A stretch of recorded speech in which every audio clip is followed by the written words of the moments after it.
শীতল সাগর প্রান্তরে বঙ্গোপসাগরে অনুষ্ঠিত হতে যাচ্ছে কলাতলি বিচে সার্ফিং প্রতিযোগিতা দেখার জন্য আগামীকাল সকাল 8টা হতে সন্ধ্যা 5টা পর্যন্ত I'm go surfing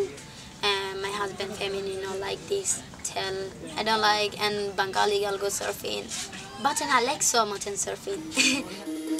মাতৃ সাজে এসেছো মাগো করতেছে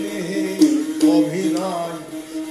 সংসেজে সংসারের মাঝে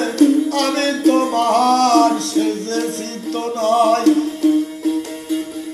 মাতৃ সাজে এসেছো মাগো করতেছে অভিনয় সংসেজে সংসারের মাঝে আমি তোমার সেজেছি তো নয় এই নাটকে এই অঙ্কে স্থান পাই জানো মা তোরই অঙ্কে হয়তো যাবো পর অঙ্কে